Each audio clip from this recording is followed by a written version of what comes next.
Now, Jacinta Price is a very special Australian. She is somebody who has challenged orthodoxy, has spoken truth to power, and we have gone on a long journey with her. I've been a long admirer of her, as many have here, and certainly you. We have spoken to her as a councillor, as a candidate, as a person who eventually, of course, has now risen to becoming a senator. We've spoken to her about her deep, absolute, fundamental want for the poorest voices in her community to be heard. She has something in common with Lydia Thorpe, where remember her and Lydia Thorpe wanted to get together for a audit of, for want of a better term, the industry of money that gets government funding and how can all these $1 billion still result in deep poverty for certain sections of the community. Get them to open the books.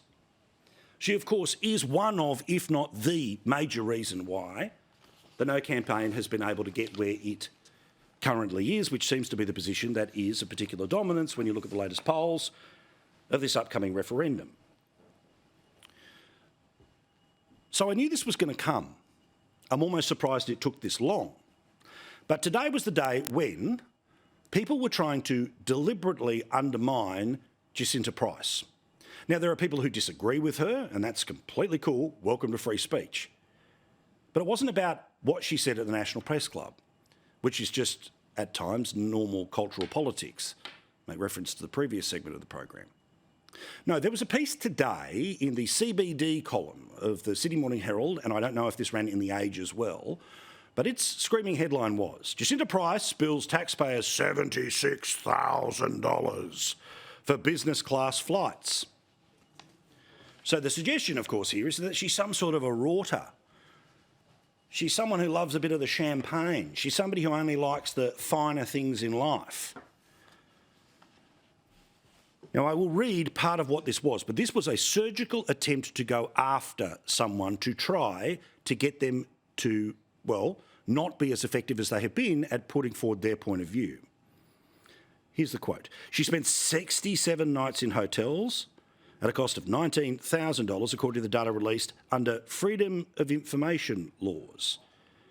Now, of course, we're in a scenario where politicians' travel is very difficult to work out at the moment, and when it is released, it is often released by the Australian Parliament House.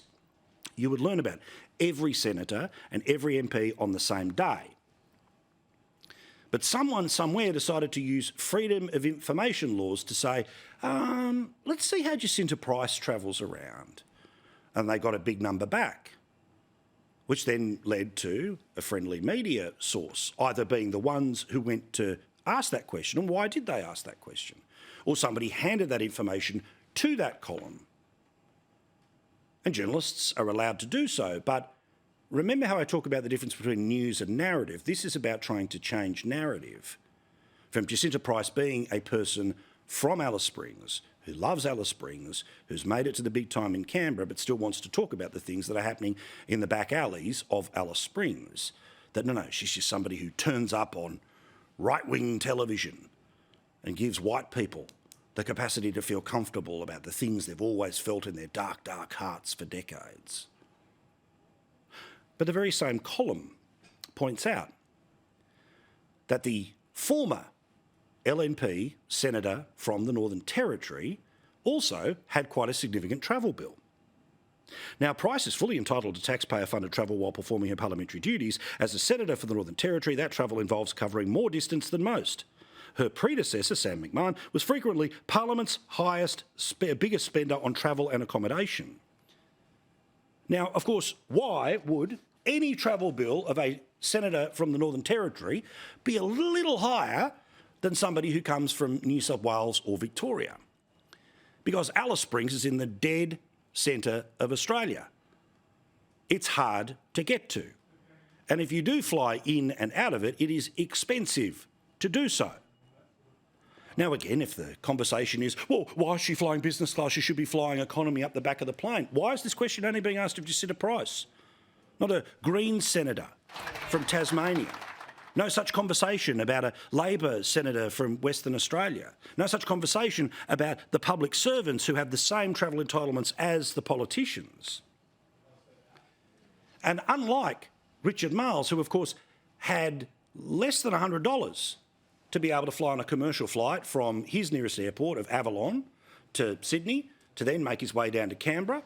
This is how much it would cost for you to fly on the day before Parliament sits next time. Parliament sits, by the way, the Monday after the referendum. Geez, won't that question time be fun?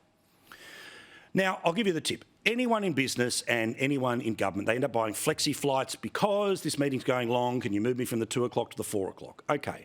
This is just to get from Alice Springs to Canberra, one way. $940 up to $1,400. Business class, $1,900, yep, up to $3,000. But the point is, there is no $99 fare. There's no $39 option. And of course, in the time that she's been in the Parliament, she's now moved up into the Shadow Ministry, and yes, she is flying around at the moment for the No campaign.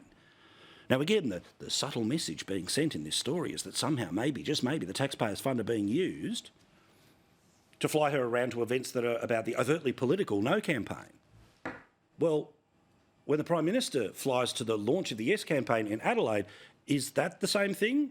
Or does this only apply to this one person who they're trying to find a way to separate you from? Trying to make her seem like she's a fake.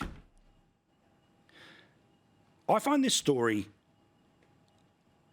deeply frustrating because it's just a hit job. The hit job is, look, we put it sort of towards this bit of the paper, we'll put a nice headline on it, it'll do okay on X and Twitter, and slowly but surely people will use, this is the proof that Jacinta is not what she seems. Be you a yes supporter or a no supporter, this stuff is just rubbish.